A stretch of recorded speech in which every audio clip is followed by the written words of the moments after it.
先说一个结论，在 AI 时代，英语要凉了。DeepSeek 创始人梁文峰说，英语的底层架构太差劲儿了。你看哈，猪叫 pig， 肉叫 meat， 猪肉非要叫 pork， 山叫 mountain， 羊叫 sheep， 山羊居然叫 goat。在科技大爆发的今天，英语每年都要造出1万多个新词，区块链、比特币，每一个新概念都在挑战人类记忆的极限。对此呢，联合国教科文组织曾发出警告：美国如果再不改革语言体系，推行拼写简化，那么到2030年，其文盲率可能会突破25%，沦为发达国家当中的教育洼地。然而，美国精英却对此置若罔闻。反而利用英语的复杂性垄断教育资源，推行愚民政策，人为构筑认知高墙和阶级壁垒。据美国教育部2023年数据显示，全美21%的成年人阅读能力低于5年级水平，他们读不懂药盒子上的说明书，不会填求职申请表。这些功能性的文盲在求职、学习以及融入社会等方面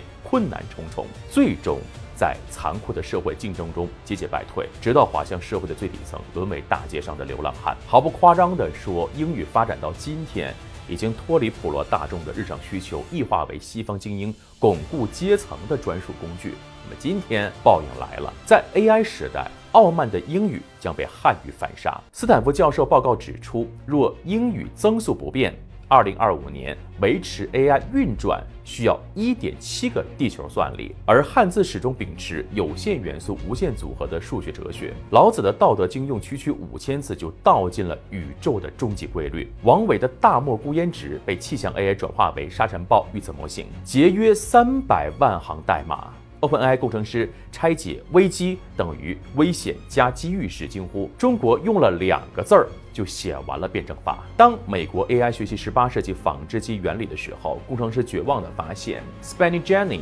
与当代纺织术语的关联性几乎为0。AI 死活理解不了啥是18世纪纺织机，而中文“纺”字贯穿古今，一键就能唤醒所有朝代的纺织记忆。麻省理工 AI 实验室主任哀叹：我们不是在训练机器，而是在给26个字母的排列组合收尸。回望历史，我们蓦然发现，这场 AI 浪潮的巅峰对决，或许早在始皇书同文时就埋下了胜利的种子，在白话文运动时筑牢了根基，于汉字简化时催生了枝叶。这些高瞻远瞩的动作打破了文字的阶层壁垒，让它从庙堂之上走入市井驴巷，从贵族专属的交流密码融入百姓的日常生活。到了 AI 时代，扎根大众的汉字因为充沛的语料养分，终于长成了独一无二的参天巨树。归根结底，这不仅是汉字对英语的强势超越，更是群众史观对精英叙事的